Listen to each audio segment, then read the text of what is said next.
રહેતા આવડવું જોઈએ. ગ્રસ્તાશ્રમમાં કેવી રીતે રહેવાય? ભગવાનના અવતારો થયા એ ગ્રસ્તાશ્રમમાં હતા. કૃષ્ણ જો, ભગવાન રામ જો, દાદા રામદેવજી મહારાજ જો, અને અનેક સંતો રાજ ભોગવી ગયા, સંસાર ભોગવી ગયા, સંસારની અંદર રહી અને અવતારી પુરુષોમાં ગણના થઈ ગઈ. એમાંય નારી તો નારાયણીનું રૂપ કીધું છે, રતનને ખાણ કીધું નારી. પણ પાયાનું જ્ઞાન, ભક્તિ તો હજી શેટી છે. ભક્તિ આપણે કરવી નથી અને તમને ભક્તિ મારે કરાવવી નથી. ભક્તિ કરાવવી નથી, પેલા તો માણસ બનાવવા છે. માણસ કે માણસ કેવી રીતે બનાય ને ભક્તિનું નામ પડે ને તો માણસ રવાડામાં થઈ જાય. ભક્તિ ન થાય, ઓહો ધ્રુજી ઉઠે માણસ. મારે તમને ભક્તિ નથી કરાવવી, બીતા નહીં. વરે તમને એમ થાય કે બાપુ આવ્યા ને ભગવા ફેરાવી દે. એવું નથી. ભક્તિમાં ભગવા પહેરવાના નથી, દાઢી વધારવાની નથી, જટા વધારવાની નથી, કપડાં બદલાવવાના નથી, માળા પહેરવાની નથી, કોઈ વેશભૂષા કરવાની નથી, અને આપણું ગામ કે ઘર પણ બદલાવવાનું નથી. ભક્તિ કરવાની. ભક્તિ કરવામાં આપણું રેણી અને કેણી સુધારવાની છે. બે જ વસ્તુ, તમારી રેણી અને કેણી. આપણે નથી કહેતા કે ભાઈ માણસ થા, માણસ થા. હમણાં કેટલી વાર કેવું પડ્યું કે ભાઈ વાતો બંધ કરો. હે, માણા હોય તો કેવું ન પડે. માણા આપણે કે કઈક માણા થાવ તો માણા તો છે. બે હાથ, બે પગ, બે આંખ, મોઢું, હાથ. હે, માણસનું બધું માણસ છતાંય કેમ કેવું પડે કે માણસ થાય? પણ કોઈને આપણે ઢોરને, ગાયને, ભેંસને, મીંદડા, કૂતરાને કીધું કે તમે કૂતરો થાવ, એમ કેવું પડ્યું? કોઈ માણસને કેવું પડે કઈક માણસ થાય તો નહીં હોય તો. કારણ કે જે બીજા જાનવરો છે ને એ પોતાની રેણી સૂકતા નથી. સિંહને તમે ગમે એટલું કપાહિયા મૂકો, પછી રજકો નાખો, ગમે એ નાખો, સિંહ નહીં ખાય. કારણ એનો ખાજ નથી. અને સિંહને 5 કલાક પહેલાનું કોઈ પણ મરેલું જનાવર નાખો ને તોય નહીં ખાય. એ જ્યાં સુધી એનો લોહી ગરમ હોય ને ત્યાં સુધી જ સિંહ ખાય. કારણ કે એ પોતાનું ઓલું છે. સિંહ એટલે સિંહ જ. એ પછી ખડ ન ખાય. પછી ગાય અને ભેંસ, એને તેમ મશીન મટન નાખજો તો ખાય, દારૂ પીએ. અને બીજું તો એ તમને બધું લાગુ પડે એટલે જ કેવું. લાગુ પડે, દુઃખ લાગે તો કે કહી દઉં.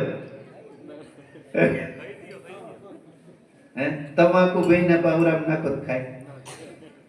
હે, એ બધાય પણ ખાઈ લ્યો. એટલે પેલા તો આપણું જીવન, આપણું શરીર, એને સુધારવાની એ ભક્તિ છે. લ્યો, આપણે આપણા બાળકો, અવડા છોકરા હોય તો એને માટે જન્મ થાય ને ત્યાંથી જ આપણે એમ થાય કે 20 વીઘા છે તો મારે 2 દીકરા છે તો 2 ની 20 આવે ને એવું મારે કંઈક કરવું. મા બાપને એવો ભાવ હોય ને, મારે 3 દીકરા છે, મારે 30 વીઘા કે 15 વીઘા જગ્યા છે તો હજે મારે 15 બીજી લઈ અને 3 દીકરાઓને હરખી મારે દેવી છે. પણ બીજું જ્ઞાન એ 30 વીઘા ન દેવાય તો કઈ નહીં. પણ બીજું જ્ઞાન યાદ રાખવાની જરૂર છે, મા અને બાપને બેયને. કેવું? પહેલું સુખ જાતે નરવા. મા બાપનું શરીર નિરોગી અને સશક્ત હશે ને તો જ એના બાળકનું શરીર નિરોગી જન્મશે. આપણે ઈ જ્ઞાન નથી, તમારો દોહ નથી, ખરેખર દોહ અમારો છે. કારણ કે આ ધર્મનો આ વ્યાસપાઠ પીઠ માથેથી એવા કેનારા બહુ ઓછા. આ રસ છે ને એ કડવો છે, મારી વાણી કડવી છે, પણ કડવી જો એકવાર કોઈ પી જાય ને તો દુનિયામાં અમર થઈ જાય. એ કડવી વાણી પીધી ને એના આ ભજનો આપણે બોલીએ છીએ.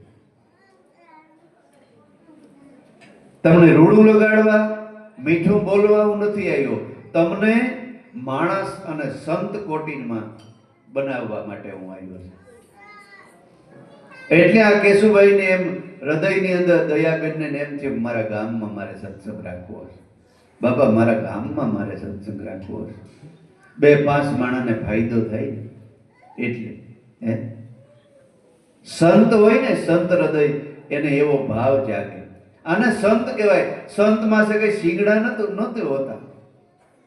આપણે સંત કેને માનતા હોય, સંત કેને કહેવાય એ 99% પબ્લિકને ખબર નથી. સંત કોને કહેવાય? સંત કોને કહેવાય? કોઈ જાતિ કે દરબાર ન્યા કે બ્રાહ્મણ ન્યા કે બાવા ન્યા જન્મ લેવાથી સંત નથી થવાતું. સંત ડિગ્રી છે, રેણી. જીવણ બાપા દાસી જીવણ કેવી જ્ઞાતિ હતી? વણકર જ્ઞાતિ. છતાંય રાધાનો અવતાર કહેવાય ગયા. દાસારામ બાપા સગર જ્ઞાતિ અને રામાપીરનો અવતાર કહેવાય ગયા. હે લીરબાઈમાં મેરની દીકરી, મેરની મીરાબાઈ કહેવાય ગયા. રવિ સાહેબ એક લુવાણાનો દીકરો, વેપારી અને રામનો અવતાર કહેવાય ગયા. રવિ સાહેબનું જ્યાં સમાધિ સ્થાન છે ને ત્યાં રામ મંદિર બનાવવામાં આવ્યું છે. રામનો અવતાર કહેવાય ગયા. પૂંજારામ હમણાં પઠાણ જ્ઞાતિ, મુસલમાનનો દીકરો, પૂજલ પીર કહેવાય ગયો. એટલે કોઈ જાતિ ભાતિ નથી હરિના દેશમાં, કાઢવો વરણનો વિકાર. એટલે સંત કેને કહેવાય? તો કે શીલવંત સાધુને વારંવાર નમીએ, જેના બદલાય નહીં રતમાં. શીતની વૃત્તિ નિર્મળ રેવે, જેને મહારાજ થયા હોય મહેરબાન. શીલવંત, શીલવાન અને રેણી કેણી વાળો હોય. આંખથી ક્યાંય ખરાબ નજર ન કરતો હોય, કાનથી ખરાબ સાંભળે નહીં, જીભથી ખરાબ બોલે નહીં, પગથી ખરાબ રસ્તે હાલે નહીં, હાથથી કોઈનું અનીતિનું લીએ નહીં. એટલે આપણામાં એક કહેવત પડી છે કે નીતિએ નારાયણ વસે અને અનીતિએ કૂતર્યા ભસે. નીતિ હોય ને એને આંગળે નારાયણ આટા મારતો હોય, ઈશ્વર, અને અનીતિ હોય ને એને આંગળે કૂતર્યા કહે. અને જોઈએ જ ને, કૂતર્યા ઘરમાં રાખે, કૂતર્યા બાઈ ખોરામ રાખે. હે દીકરો ભરિયામ રમતો હોય, કૂતરો ખોરામ રમતો હોય.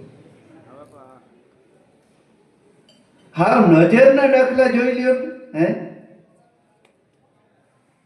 એટલે કમસે કમ હારા સંસ્કાર આપણા આજથી 10 વર્ષ પહેલા ની એક વાત કરું તમને. 10-12 વર્ષ 15 વર્ષ થઈ ગઈ. તેથી હું સાંજીના પ્રોગ્રામ બહુ કરતો. ગુરુ મળ્યા પછી એ મૂકી દીધું, ઓછું કરી નાખ્યું. આ બાજુ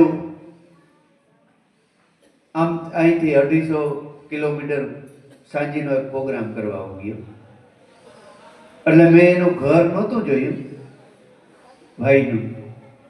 એટલે મેં એક બંગલો આવ્યો મોટો, 50 લાખનો બંગલો હતો. ન્યા મને એમ થયું કે આને પૂછી લઉં ભાઈની વાડી ક્યાં છે. ન્યા મારું મોટરસાઇકલ રાખી અને હું પૂછવા ગયો તો એક બેન હિંડો રહી શકતા હતી અને ભાઈ આમ સોફા ઉપર બેઠા હતા ને 1.5 વર્ષનો દીકરો એક નીચે રમતો હતો અને એક કૂતરો એ બેનના ખોળામાં રમતો હતો, બેઠો હતો. એટલે મેં પૂછ્યું ભાઈ ભલાણા ભાઈની વાડી મારે જવું? તો કે હા એ તો અહીં બાજુમાં જ છે, અમારે નહીં આવવું, તમે અમારે પાછળ વહી આવજો. ચા પાણી પી પછી આપણે જઈએ, વાંધો નહીં. એટલે એ છોકરો કેવો હતો ખબર? મોટા મોટા કાન, એવડે એવડે, પછી હાથ લાંબા ને પગ ટૂંકા. ઓરિજિનલ જે આલ્સેશિયન કૂતરો હોય ને એવી એવી અણહાર. એટલે મેં આપણે જોઈએ ને કે જોતો બિચારો છોકરો, એટલે ઓલી બે ભાઈએ કીધું ઈ કે બાપા જો તો અમારો છોકરો ઈ કે ભગવાનને અમારા કર્મ કહેવાનું. તો ભાઈ ભગવાનને દોષ દ્યો, ભગવાન કઈ પાપ કરતો જ નથી. તો કે તો આ રોગો આવ્યો ભાઈ આપણા કર્મથી, અને તમે હાથે કરે ને આવા કૂતરા જેવા દીકરાને જન્મ આપ્યો છે તમારે હાથેથી જ. બે માણસ આમ મોરલા નથી મારા આમ જોઈ ગયા. આ ઈ કેવી રીતે? મેં કીધું કે ભાઈ આ ગર્ભ જ્ઞાન સંસ્કાર છે. આપણા જીવનની અંદર જન્મથી મૃત્યુ થાય ત્યાં સુધી 16 સંસ્કાર આવે. એમાં પહેલો સંસ્કાર ગર્ભ જ્ઞાન સંસ્કાર છે. એટલે જો તમે નજરે જ મેં કીધું સામે દેખાય છે કે આ કૂતરો છે એ બેનના ખોળામાં બેઠો ને છોકરો ફરિયાદ બેઠો. પેટની અંદર બાળક હોય અને માતા જેનું અનુકરણ કરે, જેવું ખાય જેવું પીએ, જેના મોઢા જોવે, એ બધાય સંસ્કાર એ બાળકની અંદર પડે છે. આપણું શરીર જો રોગી હોય તો આપણા શરીરના રોગ પણ બાળકમાં જાય છે. આપણા લોહીમાં જે હોય ને એ બધું બાળકના શરીરમાં જાય છે. એને હિસાબે આવા દીકરાનો અષ્ટવક્ર હતો ને એના માતાના પેટમાં અષ્ટવક્ર, ત્યારે એના પિતાએ એટલું જ્ઞાન આપ્યું કે અષ્ટવક્ર એમ કહેવાય છે કે પેટમાં આમ પડખું ફેરવા માંડ્યું, માતાના ઉદરમાં પડખું ફેર્યો. ત્યાં અષ્ટવક્રના પિતાથી બોલાઈ ગયું કે આ તો કેવો છે, પેટમાં હકડો નથી રહેતો, વાંકો છે. એટલું જ ખાલી કીધું ને અષ્ટવક્ર 8 વાંક વાળો જન્મ. જનક રાજાના ગુરુ, ત્રિકાળ ધ્યાની, આત્મજ્ઞાની. એ સંસ્કાર બાપા આપણે ભૂલી ગયા છે પાયાના. અને પહેલો સુખ જાતે મેળવ્યા. શરીર રોગી હોય, શરીર કદરૂપું હોય, શરીર રોગી હોય તો તમે અબજોપતિ થઈ જાવ તો રૂપિયા શું કામના? હે? એટલે સંતોએ કીધું કે પહેલું સુખ જાતે મેળવ્યા. પહેલું સુખ શરીરથી નિરોગી હોવું જોઈએ. જેને પોતાના બાળકને આવું નિરોગી શરીર આપ્યું છે ને એ માતા પિતાને લાખ લાખ વાર મારા વંદન છે. એ માતા પિતાને એ પૈસા ભલે મજૂરી કરતા હોય પણ એટલું ધ્યાન રાખી માતા જનની જણતો ભગત જણજે કાં દાતાર ને કાં સૂર, નહીતર રેજે વાંજણી બાકી મત ગુમાવીશ દૂર. માઈ કાંગલાને જન્મ ન દેતી બાકી તો સંસાર માંડજે. એમ શાસ્ત્રના પુરાવા બતાવે છે. અને આપણે જીજાબાઈની વાત કરીએ છીએ ને કે માતા જીજાબાઈના ઓદરમાં શિવાજી હતો ને ત્યારે 9 મહિના સુધી રામાયણનો અભ્યાસ કર્યો. ગુરુ રામદાસ, જેને માથે સમરથ ગુરુ હોય, ગુરુ અને સદગુરુ એમાં આડા ગાડાનો જમીન અને આસમાનનો ફેર છે, હાથી અને ઘોડા જેટલો ફેર છે. સદગુરુ કોને કહેવાય? જે સત્યની ઓળખાણ કરાવે, આત્માને ઓળખાણ કરાવે. આપણા દેહ દેવળની અંદર આંગળી મૂકી અને ઈશ્વર તત્વની ઓળખાણ કરાવે ને એને સતગુરુ કહેવાય. બાકી ગુરુ તો તમને અનેક મળી જાય. આ હાર્મોનિયમ શીખવાડે ને એને ગુરુ કહેવાય. આપણી માય ગુરુ કહેવાય, બાપય ગુરુ કહેવાય, વિદ્યા ભણાવે એ ગુરુ કહેવાય. આપણે જન્મ કરાવ્યો હોય ને એ સુયાણીને પણ ગુરુ કહેવાય. વિદ્યા ભણાવે, અક્ષરનું જ્ઞાન આપે એને ગુરુ કહેવાય. પણ સદગુરુ નો જગતમાં હજે કોઈ એનું ઋણ ચૂકવી ન થઈ ગયું. કારણ કે સંતોએ કીધું કે ખાલ પડાવું મારા શરીરની, ઉપર સોનેરી રંગ ચડાવું, મોજડી સીવડાવી મારા ગુરુને પહેરાવું, તોય એના ઋણમાંથી મુક્ત થઈ શકતા નથી. અને જગતની અંદર 3 દેવતા છે આપણા, ચોથો કોઈ દેવ જ નથી ખરેખર. ઈ ક્યાં 3 દેવતા? માતૃદેવો ભવ, પિતૃદેવો ભવ અને આચાર્ય દેવો ભવ. માતૃદેવો ભવ એટલે આપણી માં, પિતૃદેવો ભવ એટલે આપણો બાપ, અને આચાર્ય દેવો ભવ એટલે આપણો સદગુરુ. પણ માતા એવી હોવી જોઈએ, માતા એવી હોવી જોઈએ. ખાલી સંસારના ભોગ ભોગવવા માટે જ માતા નહીં, આપને ટેકો દે ને એવા પુત્રને, એવા સંતાનોને જગતની અંદર માતાઓએ જન્મ આપ્યો છે. સરદાર પટેલ, બાબા સાહેબ આંબેડકર, જવાહરલાલ નહેરુ, કૃષ્ણકુમાર સિંહ, મહાત્મા ગાંધી, એવા પુરુષોને કોને જન્મ આપ્યો? આ જગતને માઈ આપ્યો. અમારા મેરમાં નાથો મોઢવાડીઓ થયો ને, એને એમ કહેતા કઈ લાગતું નહીં. એટલે વયા ગયા પછી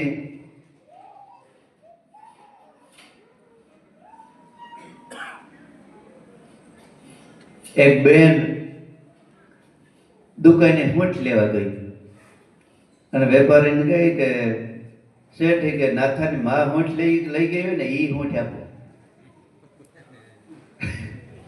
બોલો વેપારી, બાપા માં કે મૂઠ બધી હરખી જ હોય, એ નાથાની માં બીજી કઈ મૂઠ નથી ખાધી, એ આ ઈ જ મૂઠ હોય. એ મૂઠ ખાધે નાથાનો જન્મ ન થાય એનો અભ્યાસ કરવો પડે, એવી રેણી પાડવી પડે, એનો અભ્યાસ કરવો પડે. એ માં રહી હોય ને એ રીતે આપણે રહેવું પડે. બાકી બજારે ઊભી ઊભી દારિયા ખાતી હોય ને પાણીપુરી રગડા વ્યા જતા હોય ને પછી કે નાથાન જેવો જન્મ આપવો હોય, એમ બાપા ન થાય. ભક્તિ અને ભક્તિ કહેવાય. જન્મ જે સંતને આપે જનેતા એને જ કહેવાય.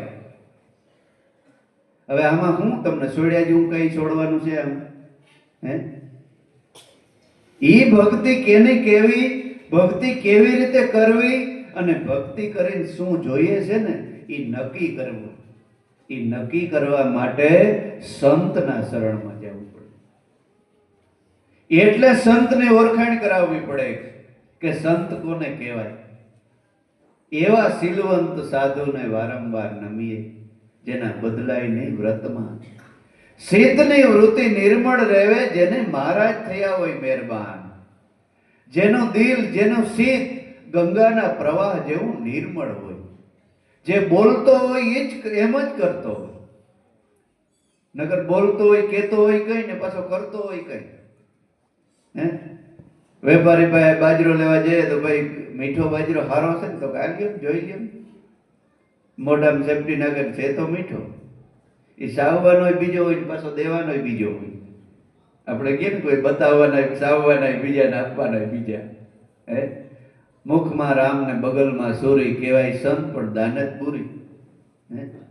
માથમાં બેરખો લીધો હોય ને શિવ શિવ શિવ શિવ શિવ શિવ કરતા હોય ને ઉઠે ત્યાં સુધી હુએ ત્યાં સુધી ખોટું જ કરે.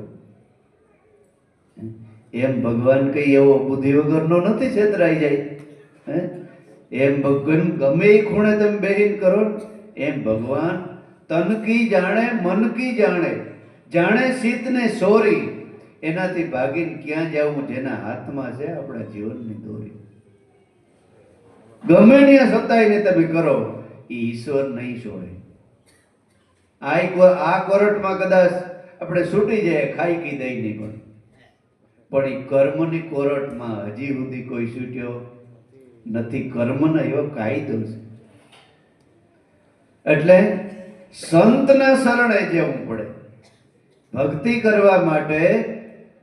અને રેણી સુખી થવું હોય ને, હાવ શુદ્ધ ગુજરાતીમાં તમને કહું, તમારે સુખી થવું હોય તો સંતના શરણે જઈ અને સીધેલા રસ્તે તમે હાલો. અને સુખી ન થાવ તો તમારો જોડો મારી મૂંઝ. ભલે તમે મજૂરી કરતા હોય, તમારી પાસે કઈ ભલે ન હોય, હાલો તમને કેટલા ઘર બતાવું કે જે મજૂરી કરે છે અને એ આનંદથી જીવન જીવે છે. અને એવા તમને કેટલા ઘર બતાવું, તમે કયો એટલા, કે કરોડોપતિ છે અને રાત્રે પાણી રોવે છે. એવા ઘર તમને બતાવું. તમે એમ ન માનતા કે અમે ગરીબ છે એટલે દુઃખી છે. સમજણ વગરનું જીવવું ભલે વરસ જીવો 1000, સમજીને એક ઘડી જીવો તો માની લ્યો કે બેડો તમારો પાર. પૈસો જરૂર છે, મિલકત બધી જરૂરી છે, પણ એની સાથે જ્યાં સુધી હાસી સમજણ ન હોય, હારા સંસ્કાર ન હોય, તો પૈસા જેવું દુઃખ આ દુનિયામાં નથી. પૈસા જેવું સુખય નથી અને પૈસા જેવું દુઃખય નથી. એટલા તમને દુઃખી કરી નાખે.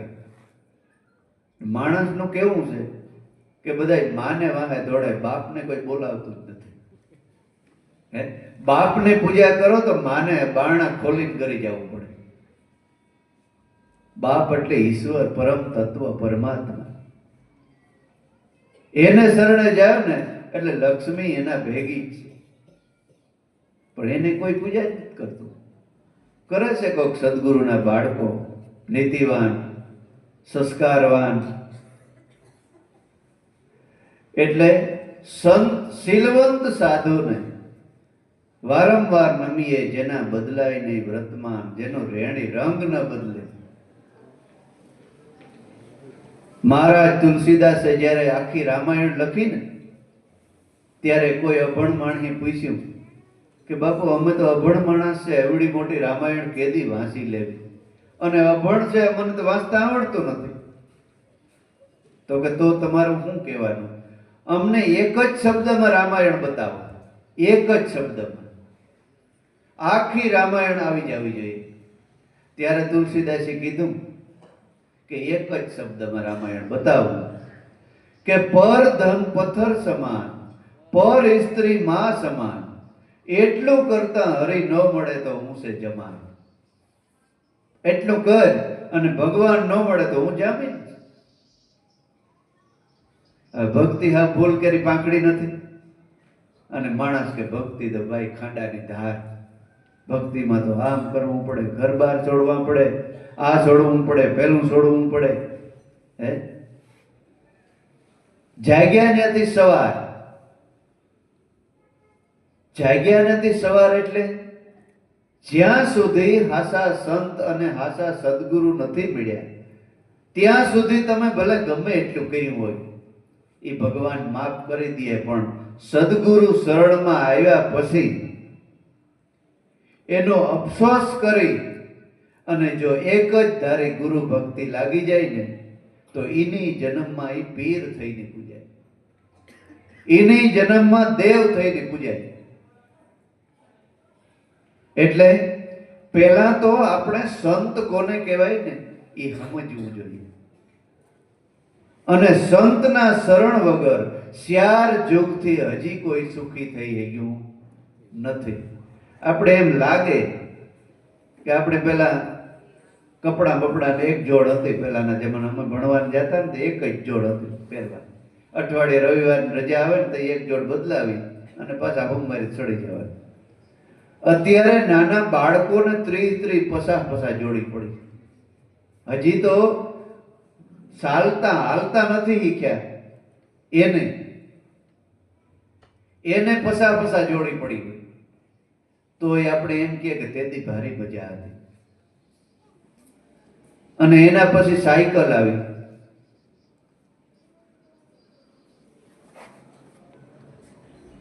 એટલે માણસને એમ થાય કે એમ થયું કે ઓહો આ તો હાલવું જ ન પડે, પેડલ મારીએ તો અડધો કિલોમીટર વહી જાય, કેવી મજા.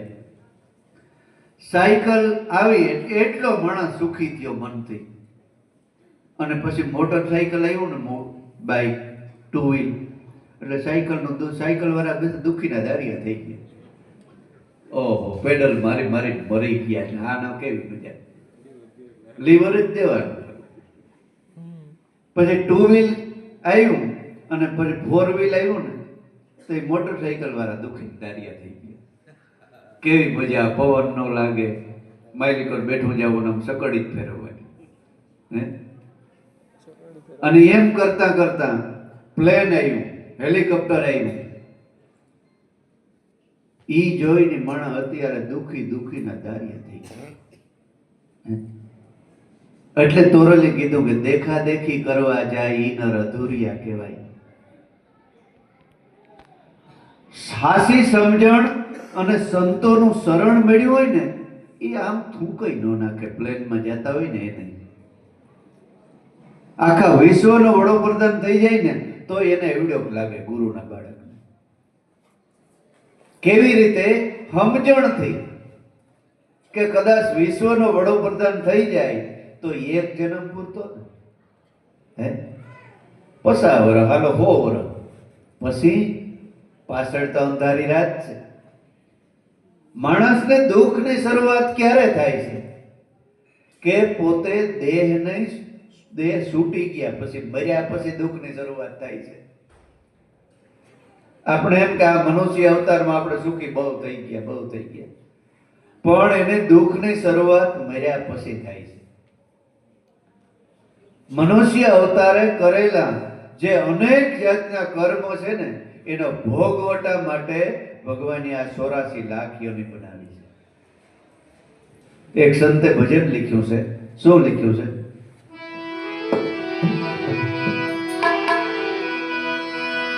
એવા ગુરુના એ શબ્દ વિચારીને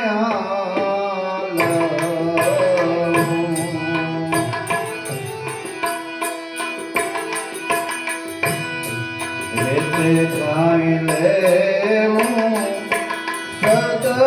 સદગુરુનું નામ, એવા ગુરુના શબ્દ વિચારીને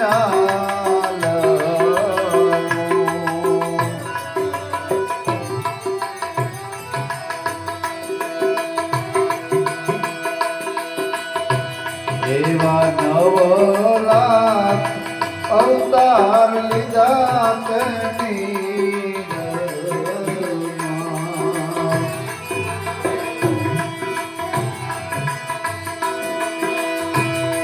એવા 9 લાખ અવતાર લીધા તેની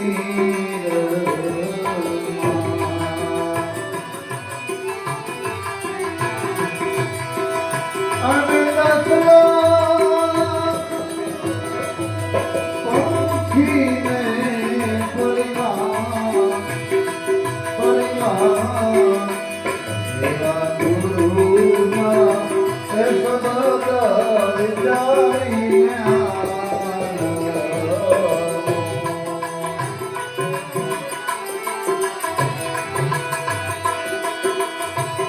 એવા 11 લાખ અવતાર લીધા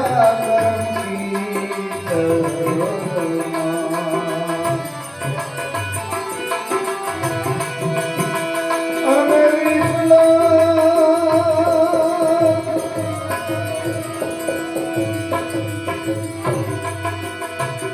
એની ભાવમાં વિસ્તાર એવા ગુરુના શબ્દ વિચારીને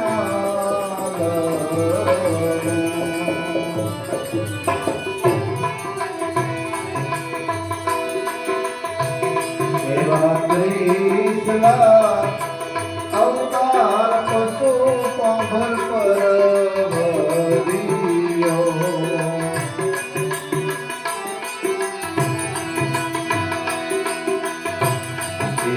ત્રીસલા એ અવતાર પશુ પાંભર પરવરિયો.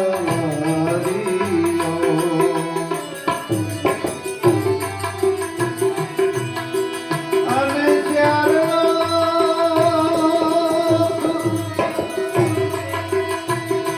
એજી અલ્પ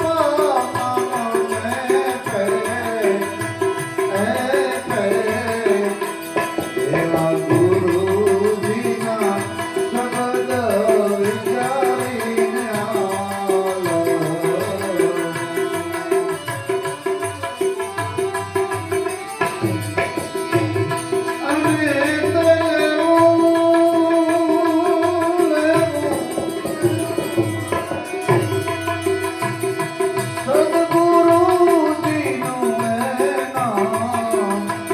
અને સદગુરુજીનું ગુરુના શબ્દ વિચારીને આલો.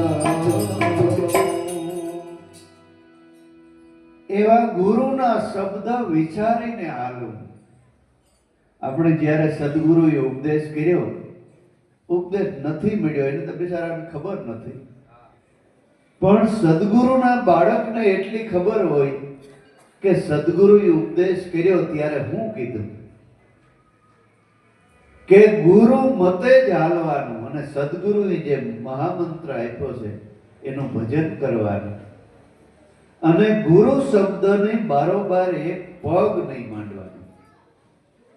નહીતર જો ઈ પ્રમાણે ન કર્યું તો 9 લાખ અવતાર લેવા પડશે નીરમાં. 9 લાખ અવતાર પાણીમાં જીવને લેવા પડે.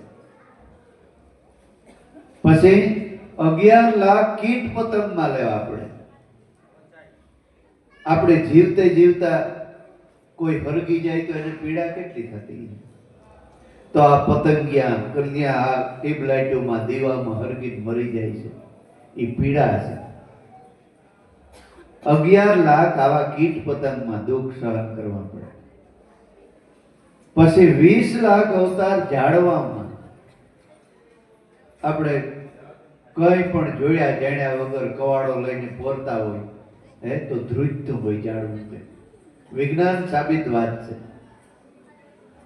કે ઓશિતાનો કવાડો લઈને કોઈ જાય ને ઝાડવું ધ્રુજવા મળે કે હમણાં પૂરું. પછી 30 લાખ અવતાર પશુ યોનિમાં. પશુ આવી અત્યારે આવા તો ટાઈટ નથી પડતી, ભગવાન એના પર કૃપા કરી હોય તો કોણ જાણે.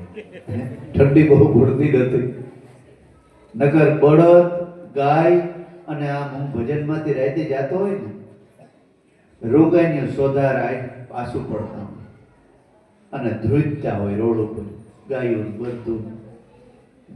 એને કેટલું દુઃખ એને આપણે 5 ગોદડા દબાવી ઢૂતા હોય. એ 30 લાખ અવતાર એવું દુઃખ પડે. 4 લાખ અલ્પ માનવને પેટ એટલે અડધો માણસ ને અડધો ઢોર એવું જીવન 4 લાખ અવતાર એવા મળે છે.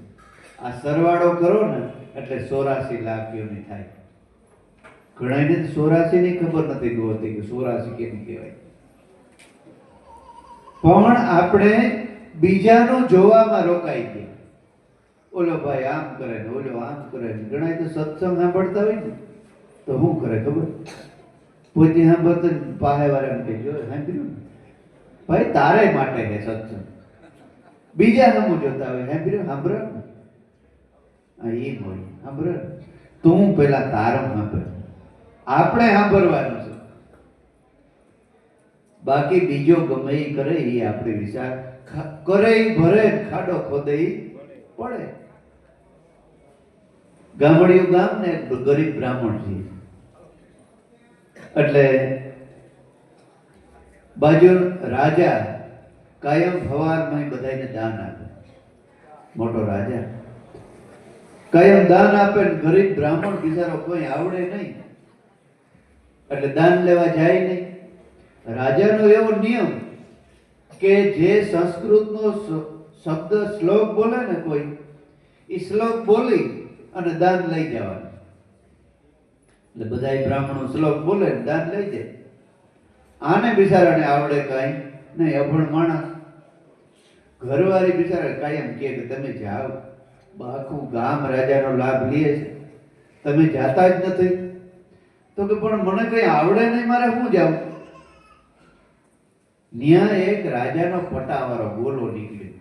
બે માણસ વાતચીત કરે છે. ભાઈ શું છે? તો કે ભાઈ હું તમારા ભાઈને કેદીને કહું કે આખું ગામ રાજા પાસેથી લાભ લે છે, તમે જાતા જ નથી દાન લેવા. બોલો ભાઈ કે ભાઈ મને કઈ આવડે નહીં, મારે ત્યાં જઈને હું બોલવું? તો બોલો રાજાનો સેવક પટાવાળો કે લે હું શીખવાડું. તો હું ન્યા તારે જઈ અને એટલું બોલવું કરે ભરે ખાડો ખોદે પડે. ઈ આવડે ને? તમે હા ઈ આવડે. તો કે તો કાલ જાય અને એટલું બોલજે તને દાન મળી જાય. બોલો ગયો, વાં જઈને બોલ્યો રાજા પાસે જઈને કરે ભરે ખાડો ખોદે પડે. રાજાએ ચીઠી લખી દીધી, ભાઈ આને મોદીખાને ત્યાં માલ આપી દેજો. 5-7 દી 10 દી થયા, સચ્ચાની રી આને મીઠું ઘરમાં દેખાવા હારાવાના થવા પડ્યા.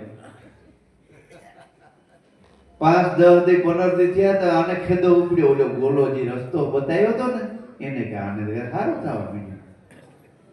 પછી આડો ફીર્યો કે આજની સીટી એક દી મને વટાવવા દે, મેં તને આ બતાવી. તો કે ભાઈ માન મારા છોકરા રોટલે વધ્યા, ત્યાં થોડાક દેજે મને વટાવી લેવા દે. તો કે નહીં. એક દી તો કે પણ આજ તો મને વટાવવા દે. ન દીધે તો ઓને છડી ખી. હા મારો હારો મને બતાવ્યું અને મને હામો થાય ન દીધી છે. હવે તારી ખબર. વાં જઈને રાજાને કીધું કે બપુ ઓલો નવો ઓલો આવે છે ને હમણાં બ્રાહ્મણ, હા એ તમને એમ કહેતો હતો કે મને રાજાનું મોઢું કધાય. રાજા બોલે છે ને મને હાર કધાય. રાજા કે મારો દાન લઈ જાય ને મને હાર કધાય મારો. કાલે આવે એટલે ખબર. ઈ એને વાત થઈ ગઈ બરાબર. હવે આને આડો ફેર્યો પાછો. એ કહે તને કઈ ખબર છે? તો કે ના, કાલથી રૂમાલ આડો રાખીને જાજે, તારું થોંક રાજાને ઉડે છે. રાજા ખીજાતો હતો. બોલ્યો કે હા ભાઈ રાજાને થોંક ઉડતું હોય તો રૂમાલ જ રખાય. અરે બાપુ એવડા સંત જેવા અને દાન દે, હવે કાલે રૂમાલ આડો રાખીને જાય. એટલે બીજેથી ગયો, બીજેથી રૂમાલ આડો રાખ્યો. એટલે જાતો તો ત્યાં ઓલો આડો ફેર્યો કે આજની ચીઠી મને વટાવવા દીધી. તો કે ભાઈ જ્યારે તો ખરી. એટલે જારવી ગયો ઘડી આડો ફરી અને ઓલો કે રાજાએ લખી દીધું કે રાજા તો ખીજાય ને, આ તો હાચીને જ કે રૂમાલ આડો રાખી દઈ. રાજા નક્કી થઈ ગયું મારો વાઘ ગંધાય. આને રાજાએ લખી નાખ્યું, આના નાક ને કાન કાપી દીધો. ત્યાં ઓલો ગોલો હતો ને આડો ફર્યો કે આજની તો મને જ ચીઠી દે. આ લઈ જાવ. એટલે ઓલો ગયો ને બ્રાહ્મણ તો વયો ગયો ઘેર ચીઠી વહી રહ્યા વગર. હું ને વાં ગયો એટલે ચીઠી વાંચે ને ઓલા ઘડી ગયા હોય તમારે વાર છે. છેલ્લે પછી એક રૂમમાં લઈ જાય ને નાક ને કાન કાપી લીધા. ઓલો બ્રાહ્મણ તો બીજે દી ગયો ને રૂમાલ રાખીને ગયો. રાજા કહે આજે કેમ આવ્યો? તો કે બાપુ ઓલો તમારો ગોલો આડો ફરીને ચીઠી લઈ ગયો, એ મેકાલીને દઈ દીધી. ઠીક એને દઈ દીધી. તો કે તે મોઢે રૂમાલ કેમ લાખસ? તો કે બાપુ એ એમ કહેતો હતો કે બાપુ કહેતા હતા કે તારું થોક ગંધાય, એટલે ઉડે જ મને રૂમાલ નાખજે. એટલે મેં એ હાટો બાપુ રૂમાલ એ હાટો રાખ્યો હતો કે હા તો ચીઠી બરાબર વટાણી. કરે ભરે ખાડો ખોદે પડે. એટલે ઈશ્વર કોઈને છોડતો. તમે છેતરવા જાવ ને તમને એમ થાય કે હું આને છેતરી લઉં, તમે નથી છેતરાણા. એ તમને છેતરવા વાળો જ છેતરાણો. તમને થોડી વાર 2-5 દી લાગે કે મારો વારો છેતરાઈ ગયો, પણ આપણે છેતરાઈ જવું પણ બીજાને છેતરવો નહીં, એમ શાસ્ત્રનો નિયમ છે. ભલે આપણે છેતરાઈ જઈએ પણ બીજાને છેતરવો નહીં. એટલે માણસનો નિયમ કેવો છે કે પોતાને સુખી થવું છે, પણ સુખી કેમ થવું છે? બીજાને દુખી કરીને સુખી થવું છે. બીજો દુખી થઈ જાય અને આપણે સુખી થઈ જાય એવી દાનત છે. પણ હજી સુધી